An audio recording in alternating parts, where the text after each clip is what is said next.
नमस्कार, India watch देखना मेरे साथ मैं हूं शंकर दत्त पंत। खबरों की शुरुआत करें। एक बड़ी खबर आपको बता दें। इस वक्त कॉमेडियन राजू श्रीवास्तव की हालत स्थिर है। परिवार ने स्वास्थ्य को लेकर स्टेटमेंट जारी किया है। एम्स के डॉक्टरों की निगरानी में राजू श्रीवास्तव हैं। डॉक्टरों की पूरी टीम उनकी देखरेख कर रही है। इलाज चल रहा है दिल्ली के एम्स में। बता दें आपको कि 10 अगस्त को एम्स में एडमिट कराए गए थे राजू श्रीवास्तव और अब उनकी स्थिति स्थिर है। तो परिवार के लोगों ने जानकारी दी है। अचानक से आपको याद होगा जब राजू श्रीवास्तव कॉमेडियन जिनकी हालत खराब हुई थी और उनकी हालत फिलहाल स्थिर बताई जा रही है। परिवार ने स्वास्थ्य को लेकर एक स्टेटमेंट जारी किया है। तो दिल्ली के एम्स में एडमिट हैं राजू श्रीवास्तव और बाकायदा पूरी डॉक्टरों की टीम उनका इलाज कर रही है, देखरेख कर रही है। 10 अगस्त को उनको एडमिट कराया गया था दिल्ली के एम्स में और अब उनकी जो हालत है वो स्थिर बताई जा रही है। तो उनके परिवार के लोगों ने राजू श्रीवास्तव के स्वास्थ्य को लेकर स्टेटमेंट जारी किया है। जानकारी दी है कि राजू श्रीवास्तव की तबीयत फिलहाल स्थिर है।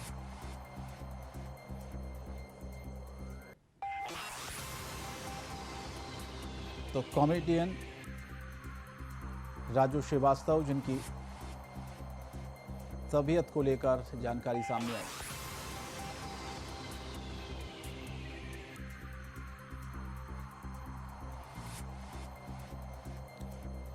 तो एम्स के डॉक्टरों की निगरानी में है राजू श्रीवास्तव। फिलहाल एक डॉक्टरों की बड़ी टीम उनका इलाज कर रही है। उन्हीं की देखरेख में उनका इस वक्त इलाज चल रहा है दिल्ली के एम्स में। 10 अगस्त को उनको एडमिट कराया गया था और अब उनकी हालत स्थिर बताई जा रही है। उनके परिवार ने राजू श्रीवास्तव के स्वास्थ्य को लेकर जानकारी दी है।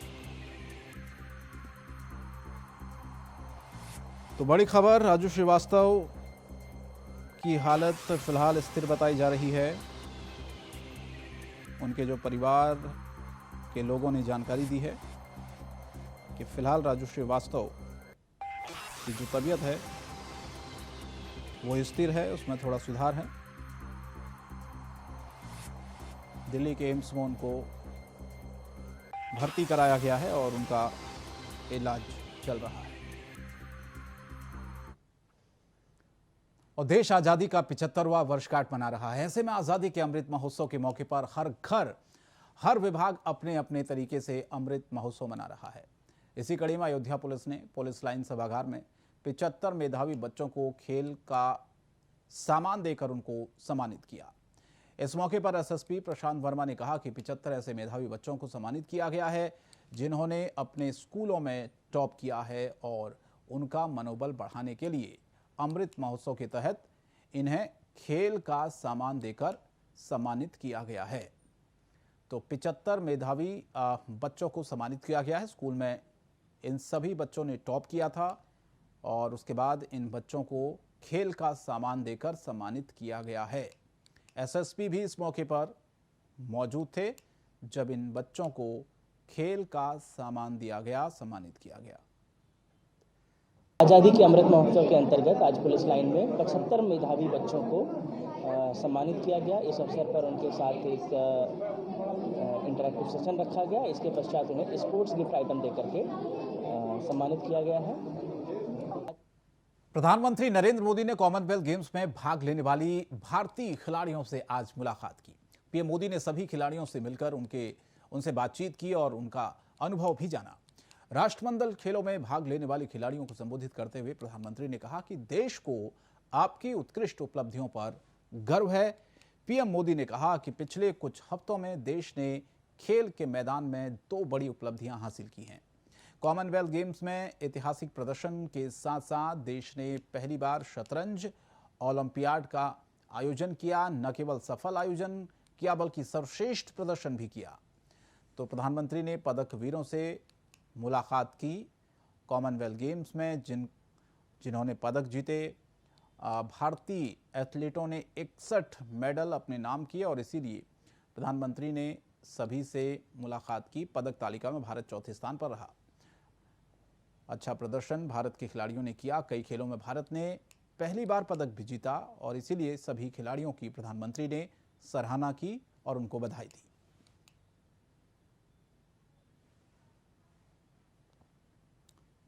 तो 61 मेडल अपने नाम किए हैं भारतीय खिलाड़ियों ने। पदक तालिका में चौथे स्थान पर भारत की पोजीशन रही और कई खेलों में तो पहली बार पदक आया भारत की झोली में।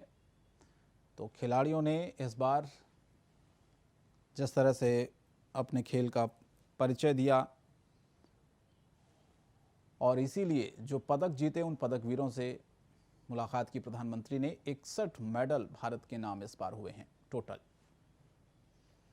तो पदक तालिका में बात की जाए, चौथे स्थान पर भारत पदक तालिका में रहा है और खिलाड़ियों का सर्वश्रेष्ठ प्रदर्शन इस कॉमनवेल्थ गेम्स में देखा गया, जिसमें सभी खिलाड़ियों ने अपना बेस्ट दिया और देश के नाम 61 मेडल जीते।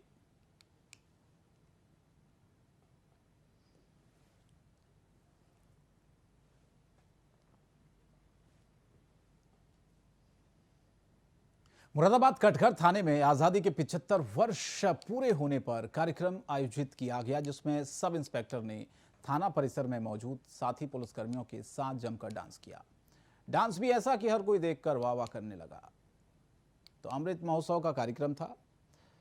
सब इंस्पेक्टर का आप डांस इसमें देख सकते हैं। थाने में यह कार्यक्रम आयोजित किया गया था। मुरादाबाद में पुलिसकर्मियों के साथ जमकर थिरके हैं सब इंस्पेक्टर। तो पूरा देश आज़ादी का अमृत महोत्सव मना रहा है। उत्तर प्रदेश में भी हर घर तिरंगा, हर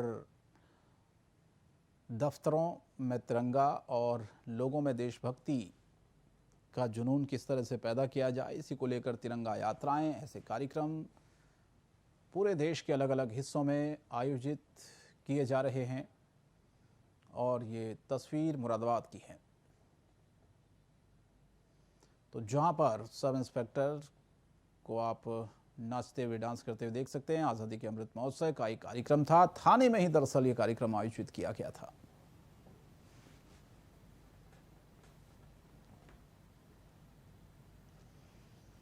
और आज़ादी की 75वीं वर्षगांठ को खास बनाने के लिए सरकार ने खास तैयारियां की हैं। इसके अलावा हर घर तिरंगा अभियान को लेकर आम जनता में खासा उत्साह है। इसी कड़ी में महाराजगंज में तिरंगा यात्रा निकाली गई, जिसमें सैकड़ों बीजेपी कार्यकर्ताओं समेत सदर विधायक और केंद्रीय मंत्री पंकज चौधरी भी शामिल हुए। तो सभी ने इस तिरंगा यात्रा में बढ़ चढ़कर हिस्सा लिया। केंद्रीय मंत्री पंकज चौधरी भी इस तिरंगा यात्रा में शामिल हुए। महाराजगंज में तिरंगा यात्रा का आयोजन किया गया था, जहां पर बाइक्स में आप देख पा रहे होंगे एक बड़ी तिरंगा यात्रा, जिसमें लोगों ने बढ़ चढ़कर हिस्सा लिया। तो पूरा देश आज़ादी का अमृत महोत्सव मना रहा है और इसी कड़ी में महाराजगंज में भी तिरंगा यात्रा निकाली गई। तिरंगा यात्रा में तमाम लोग शामिल रहे। बाइक रैली निकली। केंद्रीय मंत्री इस तिरंगा यात्रा में शामिल रहे। तो सभी लोगों ने बढ़ चढ़कर इस तिरंगा यात्रा में हिस्सा लिया। हाथों में तिरंगा लेकर रैली निकाली।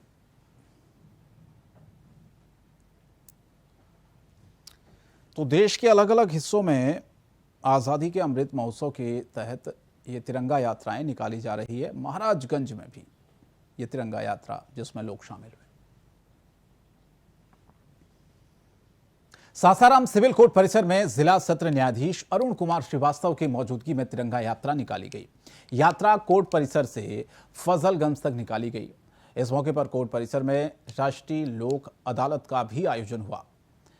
जिला सत्र न्यायाधीश अरुण कुमार श्रीवास्तव ने राष्ट्रीय लोक अदालत का उद्घाटन किया।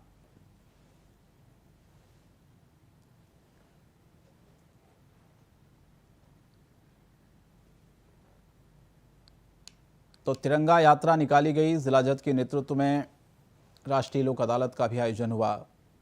रोहतास में आज जब ये कार्यक्रम शुरू हुआ उस वक्त की तस्वीर जब तिरंगा यात्रा निकाली गई।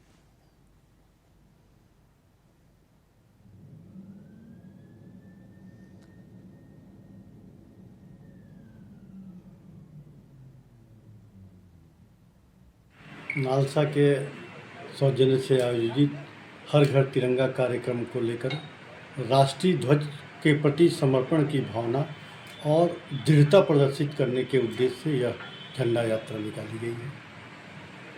कहाँ से कहाँ तक जाएगी सर शहर में? यह सिविल कोर्ट से होते हुए फजलगंज होते हुए फिर वापस सिविल कोर्ट आएगी। नालसा के सौजन्य से आयोजित और देश आज़ादी के 75वें अमृत महोत्सव मना रहा है। इसके लिए हर घर तिरंगा लहराने के लिए विभिन्न मोर्चा विभिन्न संगठन के द्वारा कार्यक्रम का आयोजन हो रहा है। इसी कड़ी में बीजेपी युवा मोर्चा की राष्ट्रीय अध्यक्ष तेजस्वी सूर्या 14 अगस्त को एक दिवसीय रांची दौरे पर रहेंगे, जिसे लेकर युवा मोर्चा के प्रदेश प्रवक्ता रितेश सिंह ने कहा कि हर घर तिरंगा लहराने को लेकर विरसा चौक से कार्यक्रम स्थल तक बाइक रैली निकाली जाएगी। साथ ही उन्होंने कहा कि तेजस्वी सूर्या प्रदेश के युवा मोर्चा के पदाधिकारियों के साथ रूबरू होंगे और आगे की कार्यशैली को लेकर भी चर्चा होगी।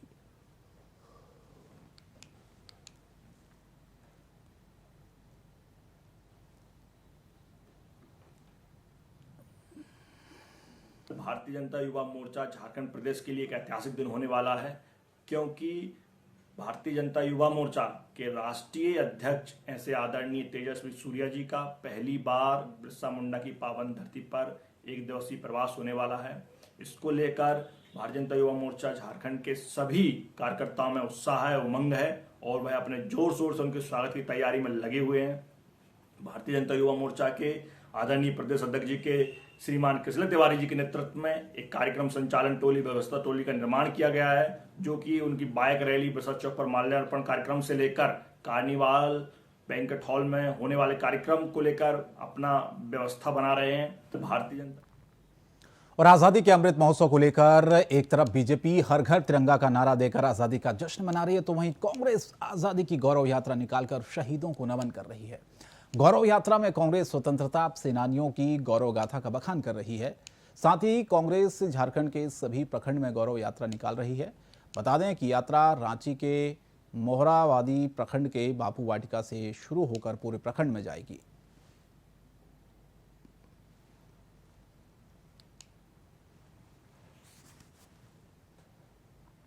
तो देश आजादी का अमृत महोत्सव मना रहा है। कांग्रेस ने भी गौरव यात्रा निकाली, शहीदों को नमन किया। झारखंड के सभी प्रखंडों में ये यात्रा जाएगी। रांची से इसकी शुरुआत हुई। के प्रखंड कांके रोड प्रखंड का शहरी क्षेत्र है और मोराबादी प्रखंड का शहरी क्षेत्र में हम लोग निकाले हैं। ऐसे पूरे देश में हमारा गौरव यात्रा निकला है और जिसका समापन 14 तारीख को हम लोग करेंगे।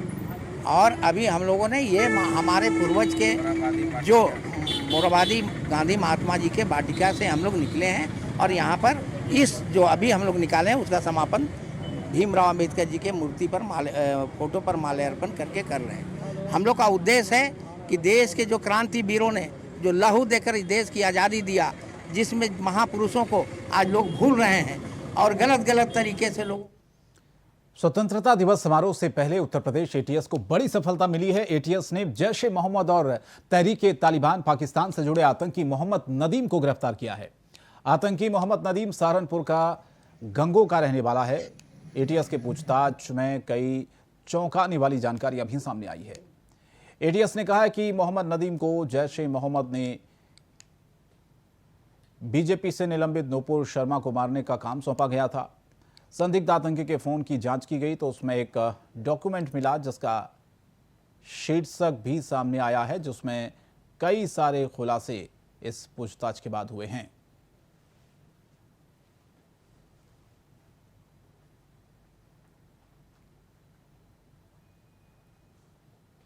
तो यूपी एटीएस को ये बड़ी सफलता हाथ लगी जब सहारनपुर से इस आतंकी की गिरफ्तारी हुई। बहुत अच्छे बच्चे हैं जी, अपने काम कर रहे थे, किसी का वो कोई गलत काम नहीं करी हुई। गांव में चाहे किसी से भी आप पूछ सकें, बहुत बड़ा गांव है। आप क्या इसी परिवार से हो या पड़ोसी हो? पड़ोसी हैं जी। मैं बहुत अच्छे बच्चे हैं जी, अपने काम कर रहे थे, किसी का वो कोई गलत काम नहीं करी हुई। गांव में चाहे किसी से भी आप पूछ सकें, बहुत बड़ा गांव है। आप क्या इसी परिवार से हो या पड़ोसी हो? पड़ोसी हैं जी। मैं एक का नाम नदीम जी, एक का तैमूर। किस टाइप के लड़के थे ये? टेप के तो जी नदीम तो यहाँ मजदूरी करा करा था, इस पर दुकान पर कपड़ा बेचने वाली पर नौकरी पर रह करा था, और जी और कोई काम नहीं था। दोनों मौली साहब हैं। शरद हमारे संवाददाता सहारनपुर से फोन लाइन पर जुड़े ज़्यादा अपडेट के लिए। शरद, अभी क्या कुछ इस पूरी खबर को लेकर अपडेट, क्योंकि कुछ ग्रामीण जब उनसे बातचीत की गई, उनका रिएक्शन जाना गया कि किस तरह से उस शख्स का आतंकी का व्यवहार था, तो लोगों की क्या प्रतिक्रिया सामने आई है और अभी तक क्या कुछ खुलासे हुए हैं?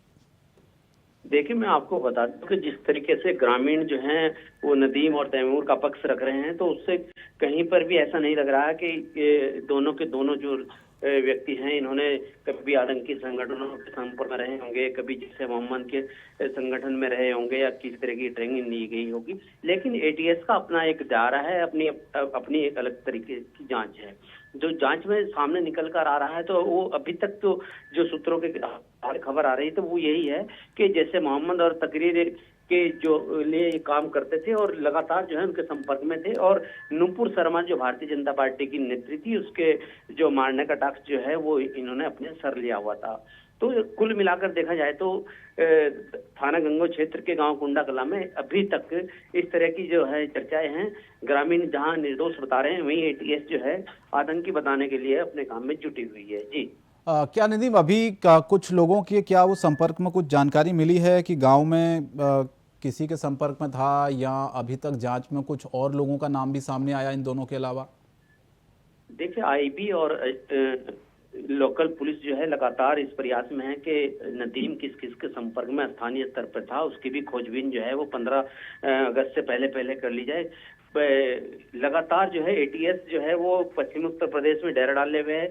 यहाँ तक कि देवबंद में भी जो है छापेमारी का अभियान जो है वो 15 अगस्त से पहले किया जा रहा है।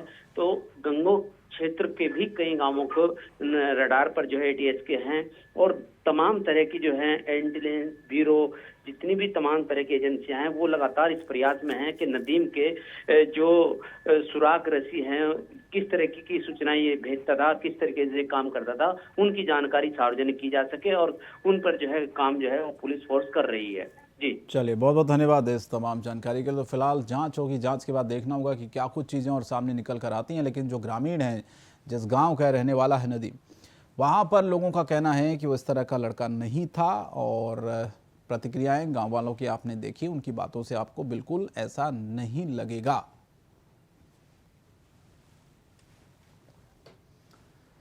और बांदा में हुए नाव हादसे को अब तक पूरे 36 घंटे बीत चुके हैं। 36 घंटों में एनडीआरएफ और एसडीआरएफ की टीम लगातार नदी में सर्च ऑपरेशन चला रही है। फिलहाल अधिकारियों की माने तो अभी तक 11 में से 12 शव नदी से बरामद किए जा चुके हैं। सभी लोगों की शिनाख्त की जा रही है। शिनाख्त होते ही सभी मृतकों के परिजनों के आपदा राहत कोष से निर्धारित धनराशि उनके खातों में पहुंचा दी जाएगी। फिलहाल जिस तरह से अधिकारियों के द्वारा बताया जा रहा है कि इस पूरे घटनाक्रम में लगभग 35 से 40 लोग नाव में सवार थे, जिसमें से 17 लोगों को बचा लिया गया था, जिसमें कुछ लोग ऐसे भी थे जो अपनी जान बचाकर खुद इलाज कराने के लिए अस्पताल तक पहुंच गए थे। उनकी भी लगातार तलाश की जा रही है। तो अब तक 11 से 12 डेड बॉडी नदी से निकाली गई है, ये अधिकारियों का कहना है। सर्च ऑपरेशन लगातार वहां पर जारी है।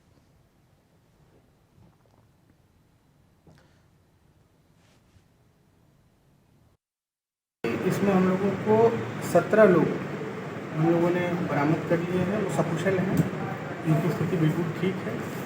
इसके अलावा 11 लोग टोटल उनकी डेड बॉडीज रिकवर कर ली गई हैं। 3 लोगों की डेड बॉडी पहले दिन रिकवर हो गई थी, और इसके अलावा 8 लोगों की डेड बॉडी आज रिकवर हुई है। मोस्ट ऑफ द लोगों की डेड बॉडीज जो है वो हमारे बॉर्डर जो फतेहपुर पड़ता है, तो किशनपुर एरिया में और असोथर एरिया में डेड बॉडीज मिली हैं। इसके अलावा अभी 4 लोग ऐसे हैं जो मिसिंग हैं। तो टोटल अभी का जो एस्टिमेट हम लोग का, उसमें 32 लोग थे, और जिसमें 4 लोग अभी मिसिंग हैं, बाकी सभी लोग अकाउंट फॉर हो गए। इसमें हम लोग जो अभी मिसिंग बताया जा रहा है, जो बता रहा हूँ 4 है, तो ये 4 की संख्या भी बढ़ सकती है, क्योंकि एग्जैक्ट संख्या हमारे पास नाव में सवार होने वाले इतनी नहीं है। हमारे पास जो हम लोग जहाँ जहाँ सूचना मिली को जोड़ते घटाते हुए 32 आज की संभावित संख्या है। जो संख्या घटी बढ़ी है लापता की, उसमें 2-3 नाम जैसे फुलवा पत्नी राम प्रसाद और फुलवा पत्नी मुन्ना, ये एक ही लेडीज़ थी। पति का नाम अलग अलग लोगों ने लिखा दिया था, तो अलग अलग दर्ज थे। है वो केवल फुलवा पत्नी राम प्रसाद, उसके पति का एक दूसरा नाम काम बुलाने मुन्ना था, तो लोगों ने 2 नाम लिखा दिए इस तरह। और इसी तरह से 2 बच्चे हैं, उनका एक बच्चा है, उनका नाम महेंद्र और क्या कहते हैं महेंद्र और क्या कहते हैं महेश, अलग अलग लिख गया था, तो ये डबल हो गया है। तो जो और फिलहाल इस बुलेटिन में इतना ही। इंडिया वॉइस पर खबरें जारी रहेंगी। नमस्कार।